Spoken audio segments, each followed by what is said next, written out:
अस्सलाम वालेकुम students. Chapter number 4 की तरफ बढ़ते हैं जी। चैप्टर नंबर 4 जो है जिसका नाम है वर्क एंड एनर्जी। एक इसमें हमने दो बातों को डिस्कस करना है। सबसे पहली चीज़ क्या है जी, वर्क। वर्क जो है ये क्या होता है, ये आपने छोटी क्लासेस में भी पढ़ रखा है। वर्क हम कहते हैं नॉर्मली किस चीज़ को, काम करने को, ठीक है ना। काम करना जो है वो वर्क कहलाता है। इसके अलावा एनर्जी जो है, एनर्जी आपकी कहलाती है ताकत, कि आप कोई काम कितना कर सकते हो, ठीक है। जैसे अगर एक बंदा काम, कोई लोग कम काम करते हैं, कोई लोग ज़्यादा काम करते हैं। जो कम करता है डेफिनेटली उसके पास एनर्जी कम है, जो काम ज़्यादा करता है उसके पास एनर्जी क्या है, ज़्यादा। दो चीज़ें आ गई, वर्क एंड एनर्जी। सबसे पहले हम थोड़ा सा वर्क का इंट्रोडक्शन लेते हैं कि वर्क है क्या चीज़। अभी जैसे मैंने जिक्र किया कि वर्क हम किस चीज़ को कहते हैं, काम करने को।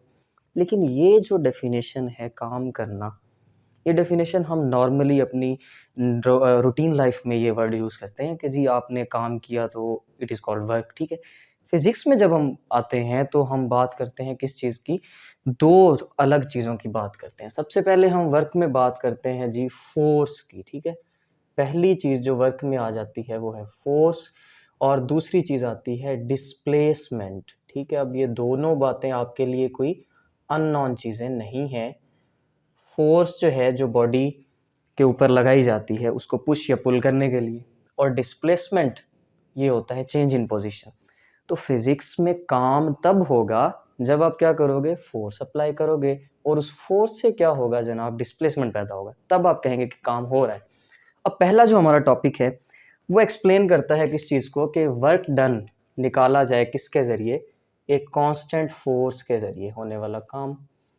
सपोज़ आपने किसी जगह पर एक फ़ोर्स लगाई, वो फ़ोर्स क्या आपकी लगाएगी 10 न्यूटन, तो 10 न्यूटन की फ़ोर्स आप लगातार लगाते जा रहे हो। उस 10 न्यूटन की फ़ोर्स लगाने से एक रस्सा खींच रहे हो, तो कितना वर्क हुआ उससे, ठीक है ना। ये चीज़ है कांस्टेंट फ़ोर्स के ज़रिए वर्क निकालना। तो सबसे पहले कांस्टेंट फ़ोर्स से वर्क निकालने के लिए, जैसे कि आपकी बुक में भी एक डायग्राम बनाई हुई है उसने, कि एक बंदा है जनाब, वो एक गाड़ी को खींच रहा है, ठीक है। जैसे बच्चे होते हैं ना, अक्सर अपनी छोटी-सी गाड़ी ले लेते हैं, उसके साथ एक धागा या रस्सी बाँध ली, फिर उसको लेके ऐसे चलते रहे, ठीक है ना। इस तरह पकड़ा हुआ होता है, धागा इस तरह से ऊपर की तरफ आ रहा है, नीचे गाड़ी जो है वो फर्श के ऊपर चल रही होती है। तो बिल्कुल इसी तरह एक बच्चे ने गाड़ी को इस तरह धागा बाँध के या कोई रस्सी बाँध के पकड़ा हुआ है। ये देखें, इस डायरेक्शन में जो रेड कलर का आपको वेक्टर नज़र आ रहा है, ये रेड कलर का वेक्टर क्या कहलाता है जी? फ़ोर्स वेक्टर कहलाता है, क्योंकि देखिए उस बच्चे ने उस तरफ खींच के रखा हुआ है उसको, और ये जो वेक्टर नज़र आ रहा है ये किस चीज़ का है, डिस्प्लेसमेंट का। मतलब क्या हुआ कि उसने इस तरफ फ़ोर्स लगाई और ये गाड़ी इस तरफ चलती-चलती पॉइंट ए से कहाँ पर आ गई, पॉइंट बी के ऊपर आ गई। अब इस डायग्राम को हम ज़रा अपने वेक्टर्स की रिप्रेजेंटेशन में लेके आते हैं, कि ये जो इस तरफ आपको लाइन नज़र आ रही है, जो वेक्टर नज़र आ रहा है, ये क्या है, डिस्प्लेसमेंट। इस डायरेक्शन में क्या लग रही थी, कोई फ़ोर्स, और ये फ़ोर्स और डिस्प्लेसमेंट के दरमियान में क्या चीज़ बन रही है, ये कोई एंगल थीटा बन रहा है यहाँ पर, ठीक है। अब उसके बाद दूसरा काम हमारा क्या है, कि हमने इस फ़ोर्स को, आपको पता है कि जब आपकी फ़ोर्स या कोई भी वेक्टर किसी एंगल पर आ जाए, जब किसी एंगल पर आए तो उसके क्या बनाए जाते हैं, कंपोनेंट्स बनाए जाते हैं। अब यहाँ पर कंपोनेंट्स आप कैसे बनाओगे, ये आपने परपेंडिकुलर एक लाइन ड्रॉ की, ये लाइन डिस्प्लेसमेंट वेक्टर के ऊपर यहाँ तक आई, तो ये जो लाइन है यहाँ तक जो आ रही है, ये लाइन बेसिकली किस चीज़ को शो कर रही है, ये लाइन शो करती है x component of force vector, ठीक है ना।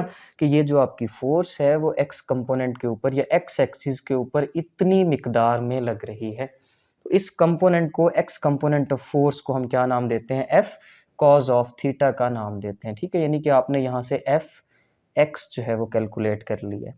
अब जब वर्क डन के फॉर्मूले की तरफ आते हैं, तो वर्क डन जो है ये डिफाइन होता है किसके ज़रिए, ये वर्क डन दो चीज़ों पे हमने कहा डिपेंड करता है, फोर्स और डिस्प्लेसमेंट। तो यहाँ पर हमने पहली चीज़ क्या देखी, डिस्प्लेसमेंट का मैग्नीट्यूड, कि आपकी बॉडी डिस्प्लेस कितनी हुई, वो डी यहाँ पर आ गया। उसके बाद हमने देखा कि फोर्स कितनी है, तो फोर्स हमने देखा कि इस डायरेक्शन में जिस तरफ बॉडी मूव कर रही है उस डायरेक्शन में इतनी फोर्स एक्ट कर रही है, जो कि है एफ कॉज ऑफ थीटा। तो सेकंड जो आपका पैरामीटर था फोर्स, उसको हमने यहाँ पे पुट कर दिया, जो बनता है जी एफ कॉज ऑफ थीटा, या इसको आप यहाँ पर एफ एक्स भी लिख सकते हो। आपको पता है वेक्टर का x component cause of theta होता है, ठीक है जी। अब अगर दो वेक्टर्स के दरमियान प्रोडक्ट आ रहा हो और साथ क्या चीज़ हो, कॉस थीटा हो, तो ये क्या बनता है, डॉट प्रोडक्ट। सेकंड चैप्टर में हमने पढ़ा वेक्टर्स एंड इक्विलिब्रियम्स में कि डॉट प्रोडक्ट क्या चीज़ होती है, जब आपके पास दो वेक्टर्स का मैग्नीट्यूड हो और साथ क्या फैक्टर हो, कॉस थीटा वाला फैक्टर हो। तो हम कह सकते हैं कि ये डिस्प्लेसमेंट वाला वेक्टर डी और फोर्स वाला वेक्टर एफ, इन दोनों के दरमियान कौन सी चीज़ मौजूद है, डॉट प्रोडक्ट मौजूद है। ठीक है, और अगर दो वेक्टर्स मल्टीप्लाई होके डॉट प्रोडक्ट को जाहिर करें, तो डॉट प्रोडक्ट का मतलब क्या होता है कि रिजल्टेंट क्वांटिटी जो होगी वर्क, वो क्या होगी, एक स्केलर क्वांटिटी होगी। कौन सी होगी जी, स्केलर, क्योंकि इसके ना दो नाम होते हैं, एक आपके पास होता है जी डॉट प्रोडक्ट और एक नाम होता है स्केलर प्रोडक्ट। ठीक है, स्केलर प्रोडक्ट और डॉट प्रोडक्ट। स्केलर प्रोडक्ट इसीलिए कहा जाता है क्योंकि ये रिजल्ट में एक स्केलर क्वांटिटी बना रहा है। ठीक है जी, अब इसकी डेफिनेशन की तरफ आते हैं थोड़ा सा, कि जो इसकी डेफिनेशन है वो क्या कहती है। डेफिनेशन कहती है कि इसको हम डिफाइन करते हैं as product of magnitude of displacement, ये पड़ा हुआ है magnitude of displacement, and component of force, force का कंपोनेंट किसकी डायरेक्शन में, in the direction of displacement. उसकी रीजन क्या है, रीजन ये है कि भाई फोर्स हम हमेशा उस तरफ लेते हैं जिस तरफ बॉडी डिस्प्लेस हो रहा होता है। ठीक है ना, डिस्प्लेसमेंट से मिलती है वेलोसिटी, वेलोसिटी से मिलता है acceleration. Second law of Newton हमें बताता है कि जिस तरफ बॉडी का एक्सेलरेशन हो, फोर्स की भी वही डायरेक्शन ली जानी चाहिए।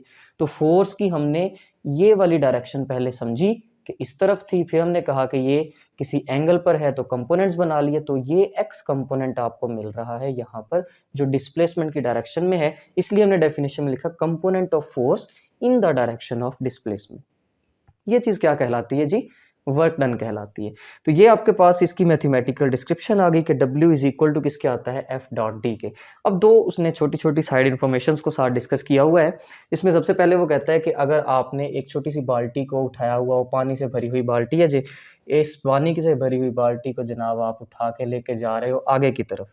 अब देखें, आपने बाल्टी को इस तरह उठाया हुआ है, तो फोर्स किस तरफ लग रही है, ऊपर की तरफ लग रही है। ये मैंने अपवर्ड डायरेक्शन में यहाँ पर फोर्स जाहिर की। इसी तरह आप मूव किस तरफ कर रहे हो, इस डायरेक्शन में मूव करें, तो ये आपकी आ गई वेलोसिटी की डायरेक्शन, v वेक्टर। ठीक है, इस सिचुएशन में वो कहता है कि there is no work done, कोई काम यहाँ पर नहीं हो रहा। बड़ी मजे की बात है यार। देखो, आप बाल्टी उठा के पानी की लेके जा रहे हो, ठीक है, आप किसी ने कह दिया घर में, अम्मी ने अब्बू ने, बाल्टी पानी की भर के रख दो, भी नहाना है हमने। ठीक है, तो क्या किया जनाब, आप फोर्स लगा रहे हो, आप काम भी कर रहे हो अपनी तरफ से, आपने पानी उठा के रखा भी, लेकिन फिजिक्स क्या कह रही है कि काम नहीं हो रहा। क्यों नहीं हो रहा काम, काम इसलिए नहीं हो रहा भाई कि आपके पास जो फॉर्मूला था वो था F D cos of theta. अब यहाँ पर इस सिचुएशन में देखें, आपका जो वर्क डन है वो एंगल कितना बना रहा है। हम यहाँ पर लिखते हैं कि as theta is equal to 90 degree. Theta कितना यहाँ पर बन रहा है जी, 90 डिग्री बन रहा है। कैसे, ये है आपकी वेलोसिटी, इस वेलोसिटी को मैं यहाँ पर बना लेता हूँ, और फोर्स आपकी लग रही है अपवर्ड डायरेक्शन में, ये आ गई फोर्स। तो दोनों के दरमियान देखें जी एक्सेलरेशन एंगल कितना बन रहा है, 90 डिग्री बन रहा है। ठीक है, आपको पता है जिस तरफ वेलोसिटी हो डिस्प्लेसमेंट भी उसी तरफ होता है, मोशन जिस तरफ हो रही है। ठीक है जी, थीटा अगर 90 डिग्री हो, यहाँ पर वैल्यू पुट करके देख लेते हैं क्या आती है जी, एफ और डी का मैग्नीट्यूड आ गया कॉज ऑफ 90। अब आपको पता है कि कॉज 90 किसके इक्वल होता है, 0 के इक्वल होता है। तो यहाँ से आपका आंसर क्या आ जाएगा, 0। ठीक है ना, तो है ना मजे की बात कि भाई आप काम कर भी रहे हो लेकिन फिजिक्स नहीं मान रही कि आप काम कर रहे हो। ठीक है, दूसरी एग्जांपल ले लेते हैं। ये बोर्ड है, मैं इस पे ये फोर्स लगाए जा रहा हूँ, फोर्स लगाए जा रहा हूँ। जैसे कि ये बंदा एक बड़ा प्यारा सा नन्ना मुन्ना सा बच्चा बनाया मैंने, ये इस तरफ फोर्स लगा रहा है, लेकिन आगे है जी दीवार, जैसे इस बोर्ड के पीछे भी दीवार है। अब दीवार को तो आप हरकत नहीं दे सकते, क्यों नहीं दे सकते, बहुत एक हैवी ऑब्जेक्ट है, एनर्शिया ज्यादा है इसका। ठीक है ना, तो अब आप वॉल के ऊपर फोर्स लगाए जा रहे हो, लेकिन डिस्प्लेसमेंट यहाँ पर क्या हो रहा है, 0 हो रहा है, कोई डिस्प्लेसमेंट आपको नजर ही नहीं आ रहा। तो अब भी वर्क डन क्या होगा, 0 होगा। हम यहाँ पर भी लिखते हैं कि नो वर्क डन। और अब रीजन इसकी क्या है, रीजन ये है अब कि आप फोर्स तो अप्लाई कर रहे हो, ठीक है ना, आपने वर्क डन कैलकुलेट करना है, तो आएगा जी W is equal to F D cos of theta. ठीक है जी, अब देखें जी डिस्प्लेसमेंट क्या हो चुका, 0, तो एफ कॉस थीटा को हम एक साइड पे कर लेते हैं, डिस्प्लेसमेंट की जगह 0 पुट करते हैं, तो आंसर भी क्या आ जाएगा, 0 आ जाएगा। इसका मतलब क्या हुआ, यहाँ पर भी कोई वर्क डन नहीं हो रहा। क्यों वर्क डन नहीं हो रहा? पहले केस में आपका फोर्स और डिस्प्लेसमेंट का एंगल क्या बन रहा था? 90 डिग्री बन रहा था, इस वजह से वर्क नहीं हुआ। अब क्यों नहीं हुआ? क्योंकि आपका डिस्प्लेसमेंट ही ज़ीरो है। आप उस पे फोर्स लगाए जा रहे हो लेकिन चीज़ हरकत ही नहीं कर रही। हरकत नहीं कर रही तो मतलब वर्क डन ज़ीरो हो जाएगा। समझ आ गई बात की? उसके बाद हम इस सारे के सारे प्रोसेस को एक ग्राफ के ज़रिए भी रिप्रेजेंट कर सकते हैं। ठीक है जी, एक ग्राफ छोटा-सा बनाते हैं। अब ये ग्राफ किस चीज़ के दरमियान होगा? ये ग्राफ होगा जी आपका एफ कॉस ऑफ थीटा और साथ क्या चीज़ आएगी आपकी? डिस्प्लेसमेंट। इन दो क्वांटिटीज़ के दरमियान आपने ग्राफ बनाना होता है। पहला केस जो आप देखें, इसमें देखिए आपके पास जो फोर्स है वो कहता है कि लीनियरली एक्ट कर रही है, तो हम कहते हैं कि यहाँ पर आपके पास जस्ट क्या आ जाएगा? एफ आ जाएगा, कॉस थीटा भी नहीं आएगा। ठीक है, तो फोर्स आपकी इस तरफ आ गई, डिस्प्लेसमेंट ये पड़ा हुआ है। तो अगर आप क्या करोगे कि फोर्स डिस्प्लेसमेंट की डायरेक्शन में लगाओगे तो यहाँ पर कॉस थीटा इस्तेमाल नहीं किया जाएगा। क्यों? क्योंकि कॉस थीटा तब आता है जब आपकी फोर्स किसी अलग एंगल पे हो, डायरेक्शन ऑफ डिस्प्लेसमेंट ना हो, तब लगाते हैं। ठीक है, अब देखें ये आपके पास जो डायग्राम बन रही है, इस तरफ देखें, यहाँ तक आपने क्या लगाई? फोर्स लगाई और इधर से आपका डिस्प्लेसमेंट जो है वो यहाँ तक आ जाता है। ठीक है, तो ये क्लोज शेप आपके पास ग्राफ की फॉर्म में बन जाती है। ये ग्राफ किस चीज़ को शो करता है? वर्क डन को शो करता है। ठीक हो गया जी। अब इस ग्राफ को भी स्टडी करने का एक बड़ा अच्छा तरीका है जो अगले टॉपिक में पढ़ेंगे हम इंशाल्लाह। ठीक है जी।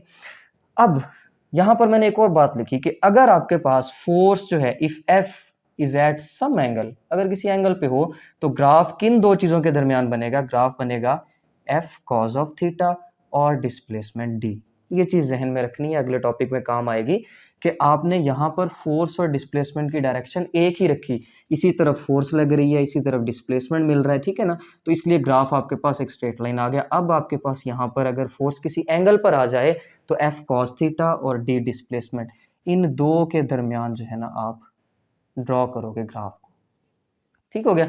अब कुछ चीजें हमने इस सारे के सारे टॉपिक से कंक्लूड करनी है, जिसमें सबसे पहला हमारा पॉइंट जो है वो क्या है कि वर्क जो है वो क्या है? एक स्केलर क्वांटिटी। ये पीछे भी हमने डिस्कस किया, क्योंकि डॉट प्रोडक्ट आ रहा है तो इट मींस के रिजल्टेंट क्वांटिटी स्केलर होगी। उसके बाद सेकंड क्या है कि if theta is less than 90, इस equation F D cos theta में अगर थीटा क्या हो? 90 से कम हो, 30 डिग्री, 40, 45, तब आपके पास जो वर्क डन आएगा वो क्या आएगा जी? पॉजिटिव आंसर देगा। इसी तरह अगर थीटा इज इक्वल टू 90 हो, तो अभी हमने देखा थीटा 90 तो वर्क डन क्या हो जाता है? जीरो हो जाता है। इसका मतलब आप 90 डिग्री पे जब भी फोर्स और डिस्प्लेसमेंट को रखोगे तो वर्क आपका अकॉर्डिंग टू फिजिक्स जीरो रहेगा। अगर आप थीटा को क्या कर देते हो? ग्रेटर देन 90, यानी कि 90 से ऊपर 100, 110, 120, 140, तब आपके पास वर्क डन हमेशा क्या आएगा जी? नेगेटिव आएगा। ठीक है जी, ये वर्क डन की पॉजिटिव और नेगेटिव नेचर्स हो गई। लास्ट पे एस आई यूनिट, बड़ी इंपॉर्टेंट चीज होती है हर फिजिकल क्वांटिटी के लिए कि एस आई यूनिट जो है वो इसका क्या होगा। अब देखिए दो चीजों से वर्क हमें मिल रहा है, कौन कौन सी चीज? फोर्स और डिस्प्लेसमेंट। थीटा का तो कोई यूनिट नहीं होता, यहाँ पर हमारे पास एस आई यूनिट नहीं है, तो फोर्स और डिस्प्लेसमेंट दो चीजें आपके पास हैं, फोर्स एफ और D is equal to W. F का यूनिट क्या होता है जी? न्यूटन होता है, और डिस्प्लेसमेंट होती है लेंथ, जो कि मीटर आ जाएगा। ठीक है, तो ऐसा यूनिट क्या हो गया? Newton into metre. इसको हम एक और नाम देते हैं जूल। ठीक है जी, तो आपके पास ऐसा यूनिट जो है वर्क डन का वो क्या हो जाएगा? जूल हो जाएगा। ठीक है जी, यहाँ तक हमने work done by a constant force को डिस्कस किया।